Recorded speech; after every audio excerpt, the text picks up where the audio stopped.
pidana dalam proses penyadapan tersebut.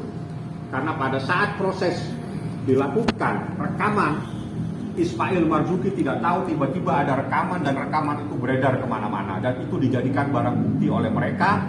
Dan saat ini barang-barang bukti tersebut kami laporkan di kepolisian pada tanggal 16 April 2025 yang lalu saya melaporkannya, dan alhamdulillah sudah naik pada proses penyidikan. Artinya jika naik proses penyidikan maka telah ditemukan adanya peristiwa pidana atas adanya penyadapan atau intersepsi atas percakapan seseorang tanpa izin dari orang yang bersangkutan, yaitu Ismail Marzuki.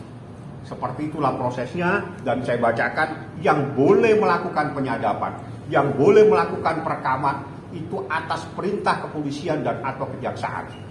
Siapapun tidak dibenarkan, apalagi itu direkam tanpa izin. Dan ini adalah proses yang saat ini bergulir dengan ancamannya adalah 10 tahun dan denda 800 juta rupiah. Saat ini dalam proses penyidikan. Alhamdulillah saya ucapkan banyak terima kasih kepada Direktorat Cyber Polda Metro Jaya yang tegak lurus dalam proses penegakan hukum ini, yang bersamaan juga menangani proses terhadap terdakwa Nikita Mirzani. Alhamdulillah saya ucapkan banyak terima kasih bahwa bendera dikibarkan tegak lurus dalam proses penegakan terhadap seseorang yang tanpa izin patut diduga telah melakukan dugaan tindak pidana, melakukan perekaman, melakukan penyadapan atau intersepsi tanpa izin dari yang bersangkutan, padahal dia bukan penegak hukum, bukan aparat kepolisian, tanpa izin kepolisian, tanpa izin kejaksaan melakukan perekaman. Seperti itulah proses hukumnya, dan ini SPDP-nya ditujukan kepada Kepala Kejaksaan Tinggi. Saya bacakan pasalnya 47 Junto 31 dan Junto pasal 32. Seperti itulah. Ada yang mau ditanyakan teman-teman? Berarti Bang, nanti bakal yang dipersiapkan nanti di persidangan mungkin ada strategi apa dan persiapan? Ya, saya akan mempersoalkan dasar hukumnya apa, karena di dalam Undang-Undang ITE itu boleh melakukan sesuatu. Undang-Undang ITE, bukti dalam ITE itu adalah menjadi bukti elektronik, tapi harus sesuai dengan hukum yang berlaku. Jadi tidak boleh melakukan penyadapan tanpa izin daripada aparat penegak hukum. Jadi hanya orang yang dibenarkan secara hukum oleh kepolisian dan atau kejaksaan yang boleh melakukan perekaman. Jadi perekaman yang dilakukan dalam proses terjadi pada tanggal 13-14 November 2024 patut diduga adalah peristiwa pidana sebagaimana adanya surat perintah penyidikan di dalam perkara ini. Seperti itu. Rekaman yang kemarin mungkin kita kan mengatur ingin buka di persidangan, apakah besok bakal dibuka? Ya, kita pasti akan minta dibuka karena itu yang terpenting, karena di dalam rekaman tersebut saya mau tahu izin dari mana. Karena ternyata ini setelah dilakukan proses penyidikan ditemukan adanya peristiwa pidana atas rekaman, melakukan perekaman atau intersepsi tanpa izin, tanpa adanya persetujuan dari aparat penegak hukum, kepolisian maupun kejaksaan. Seperti itu.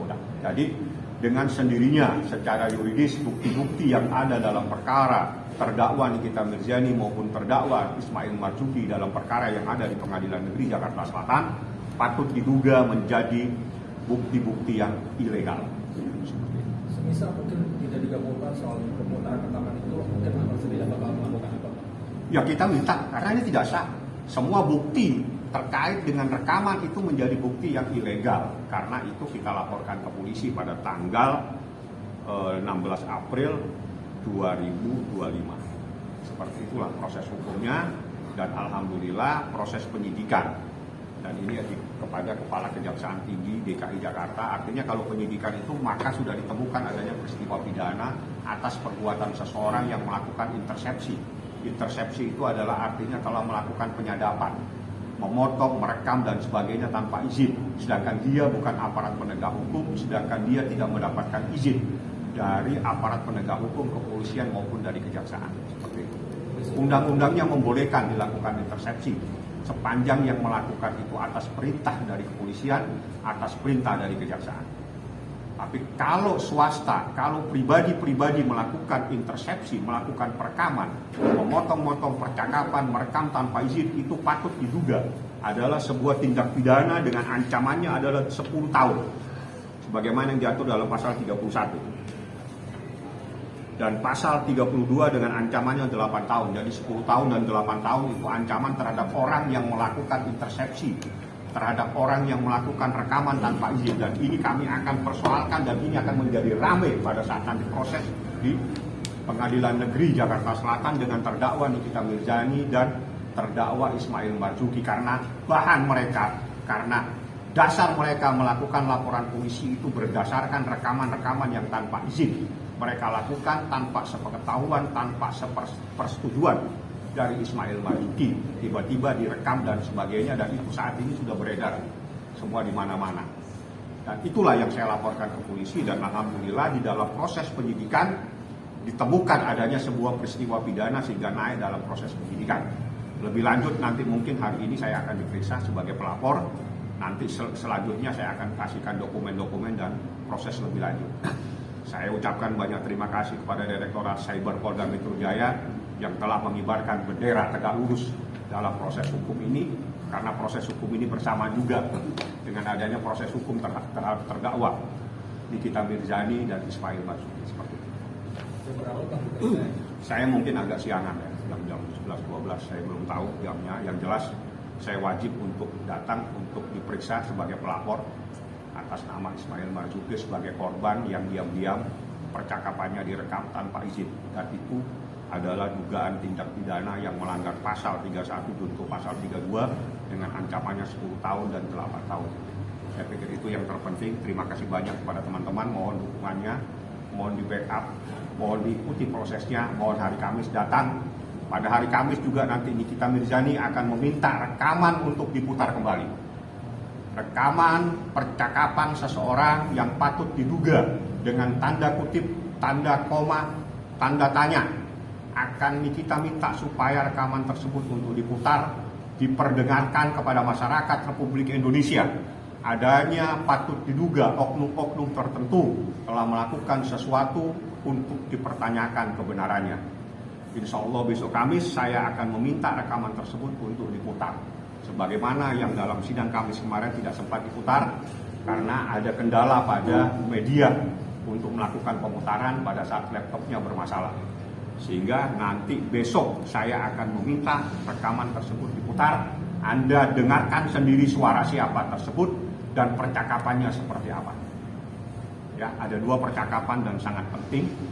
Besok Nikita minta rekaman itu diputar, dan jika tidak Nikita yang akan memutar sendiri di dalam ruangan persidangan dengan menggunakan alat perangkat HP-nya. HP yang akan dia pinjam dengan tim manajemennya dia. Kita akan putar dengan HP-nya dia. Kalau memang diputar tidak diizinkan, dia akan putar sendiri menggunakan media elektronik. Besok pemeriksaan saksi-saksi. Masih dari saksi JPU? Ya, masih yang saksi-saksi dari JPU. Kami akan mengajukan ahli 2, saksi fakta 4. Saksi fakta itu adalah orang yang menjadi korban terhadap adanya bahan-bahan kosmetik seperti ini, dan juga 4 orang semuanya saksi fakta dan saksi yang mengalami kejadian, sedangkan 2 adalah saksi ahli yang kami akan persiapkan. Saya belum sampaikan ahlinya di bidang apa, yang jelas kita sudah siapkan 2 orang ahli dan 4 orang saksi fakta. Itu adalah pada proses persidangan berikutnya seperti itu. Bang, terlapor tadi boleh ini dalam lidik, Pak. Dari awal memang saya kembangkan dalam lidik supaya bisa menjangkau kemana saja. Jadi dalam proses lidik itu bisa menjangkau kepada orang yang terlibat. Jadi bukan hanya 1, bisa 2, bisa 3, bisa 4. Semua yang terlibat dalam proses intersepsi, semua yang terlibat dalam proses penyadapan, siapa saja yang melakukan perekaman tanpa izin, tidak mendapatkan izin dari institusi kepolisian maupun institusi kejaksaan, maka perbuatannya patut diduga adalah perbuatan pidana dengan ancamannya 10 tahun dan 8 tahun, dan itu sebagaimana diatur dalam pasal 31 dan junto pasal 32 Undang-Undang ITE. Tapi Bang, besok kan rencananya saksi dari Ya, saya tidak tahu siapa yang datang. Yang jelas saya minta semuanya dibuka transparan, dan sebagaimana di dalam persidangan yang terungkap di persidangan, Sebelumnya tidak ada persoalan skincare, yang ada adalah persoalan pribadi ternyata, sebagaimana yang dikatakan bahwa karena dia dibilang abu-abu dan seterusnya sehingga dia bermasalah dengan Nikita Mirzani. Aneh, kasus ini akhirnya urusannya hanya persoalan itu.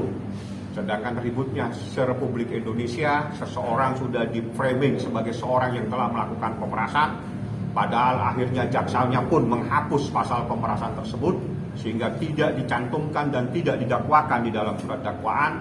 Adanya pasal 368, yang ada pasal 369 ayat 1 KUH pidana tentang pencemaran nama baik atau akan mencemarkan seseorang dan akan membuka rahasia. Saya tidak tahu rahasia apa, apakah ada rahasia negara yang dipegang, dan itu semuanya menjadi sumir, menjadi obskur yang tidak jelas semuanya dalam perkara ini. Seperti itu ya. Ada lagi yang mau ditanya? Terkait laporan Kaniki sendiri yang